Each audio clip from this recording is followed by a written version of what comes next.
Hi friends, இன்றைக்கி நான் market போய்ட்டு வந்தேன். 1.5 கிலோ கிழங்கு 50 ரூபான்னு சொன்னாங்க. அதனால் கிழங்கு வாங்கிட்டு வந்தேன்.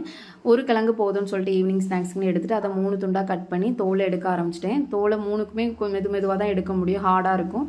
எடுத்ததுக்கப்புறம் அதை குட்டி குட்டியாக கட் பண்ண ஆரம்பிச்சிட்டேன்.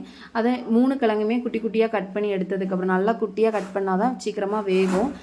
குட்டி குட்டியாக நல்லா கட் பண்ணியதுக்கப்புறம் ஒரு 2 தண்ணி ஊற்றி நல்லா அலசி எடுக்கணும். அலசி எடுத்ததுக்கப்புறம் கொஞ்சமாக தண்ணி ஊற்றி அடுப்பில் வச்சிடணும். அது கொஞ்சம் கொதித்து லைட்டாக வெந்ததுக்கப்புறம் கத்தி வச்சு இப்படி குத்தி பார்த்தா கொஞ்சம் வெந்துட்டு உடனே மஞ்சத்தூளும் உப்பும் போட்டு நல்லா கிண்டி விட்டுருக்கேன். மூடி வைக்கணும். அப்படின்னா தான் கிழங்குல மஞ்சளும் உப்பும் பிடிக்கும்.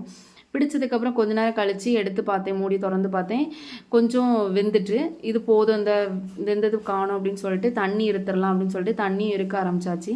தண்ணி இருத்ததுக்கப்புறம் நல்லா பருப்பு கடையிற மற்ற வச்சு நல்லா கிழங்க நல்லா மசிச்சு விடணும். நல்லா இப்படி மசிச்சு விட்டதுக்கப்புறம் ஒரு கடாயில் கொஞ்சமாக எண்ணெய் தேங்காய் ஊற்றினா நல்லாயிருக்கும்.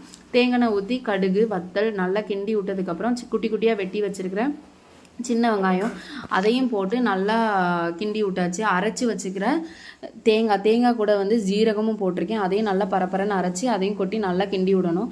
அந்த பச்சை வாசனை போனதுக்கப்புறம் நம்ம இடித்து வச்சுக்கிற அந்த கிழங்கு அதையும் போட்டு நல்லா கிண்டி விடணும். நல்லா எண்ணெயோடையும் வெங்காயத்தோடையும் நல்லா மிக்ஸ் பண்ணி வர வரைக்கும் நல்லா கிண்டிக்கிட்டே இருக்கணும். கிண்டினதுக்கப்புறம் 7 கிழங்கு ரெடி ஆகிட்டு ஈவினிங் ஸ்நாக்ஸ் ரெடி.